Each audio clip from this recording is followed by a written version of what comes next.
I'm thinking a little bit about self-help movements and something that's often said in the self-help movements, and that is kind of be genuine, be your real self.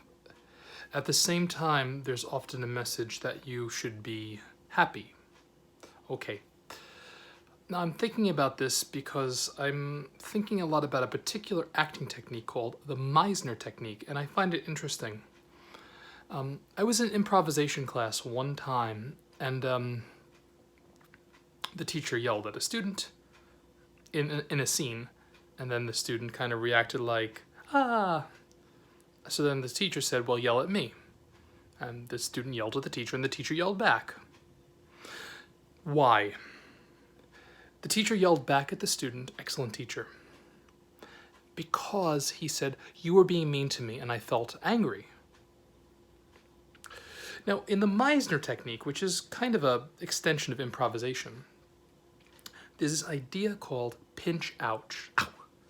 You pinch somebody, they say ouch. You don't pinch somebody and they go, ah, all is well with the universe. Or you don't pinch somebody and they go, hey, I needed that pinch. No, in the real world, when you pinch somebody, they go, ouch. And the great thing about the Meisner technique is it teaches you how to react genuinely. It's a 2-year course that you take to learn Meisner, and it begins by somebody walking into a room, and you basically mirror the other person. So you walk into a room, sit in silence, so one person goes, hi. The other person will say, hi, hi, hello, hello. So you actually mirror the person's speech. You repeat the person's speech, but you only do it when you feel some kind of internal shift. And then when you feel it's appropriate, you change the phrase. So you might go, hi, hi, how are you, how are you, how are you, how are you? This is annoying, this is annoying. But you do it when there's a shift. Now, I made another video about a foot in the door sales technique, and I said that I get angry when people bring those techniques on me. And then I was thinking, a common kind of self-help reaction to that is, well, maybe you have to deal with the anger inside of you first. Yes, okay, it's true, but anger is there for a reason. And I think when people's boundaries are violated, when people feel that they're being manipulated, when people feel that someone's trying to get one over on them, or someone's trying to use or abuse them, anger is a natural, and I would say healthy reaction in many cases. And it was always hard for me to kind of put anger in a certain context, because it's something we all engage in, but that not many of us know how to control. And the kind of anecdote to being angry is being happy, and the other anecdote is kind of being passive and, being witty or something like that. And really, that's all good, but there are situations in life when you're being manipulated and you have to escape, you have to get out. Now, a sales situation is one of those situations where if somebody's pressuring you to make a sale and you feel like you're cornered, well, that's because you probably are being cornered if you're getting a high-pressure sales technique, which doesn't work, by the way. High-pressure sales techniques do not really work. So people that actually buy after the high-pressure sales technique tend to feel a lot of anger and resentment because they feel like they were being manipulated, and in some ways they were. This is why it's important for people that do know and understand psychology, hypnotism, if you believe in that creative choice kind of hypnotism stuff, therapy, motivational interviewing, psychoanalysis, cognitive behavioral therapy.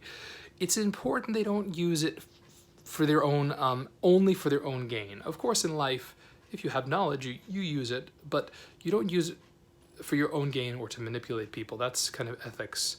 And if you think your psychology degree is going to get you great sales techniques or great advertising marketing techniques, well, that's good. You should actually use psychology for all those things. The thing is that research methods and statistics classes and qualitative research and mixed methods research and basic analytic skills and the writing skills you learn in psychology, those are very useful and very, very good for your marketing and advertising careers. However, using, and for sales too, but using kind of narrowly defined psychological concepts to attempt to manipulate people, that's an ethical boundary that I personally do not like to cross, and that most people shouldn't cross, because I think when you learn psychology, there's a responsibility involved.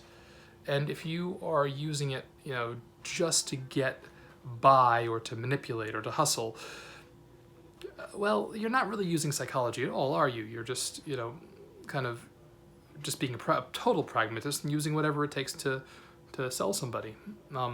And for a long-term career in sales, and most people will encounter some kind of sales in their life, even if they're academics, they have to sell their product, they have to sell their research, they have to sell their teaching ability to another professor. There's always an element of sales in a lot of what we do. But if you rely on those kind of the foot in the door technique or pressure sales technique or a constant close, it not only will not get you what you want ultimately, but it will backfire on you. And you'll see that people that use these techniques generally will stay at the lower end of sales, and over the long term, they reinforce these very bad habits, and what that does is it causes them to actually make less money in the long term. So while they may have some short gains, the long-term gains are abysmal.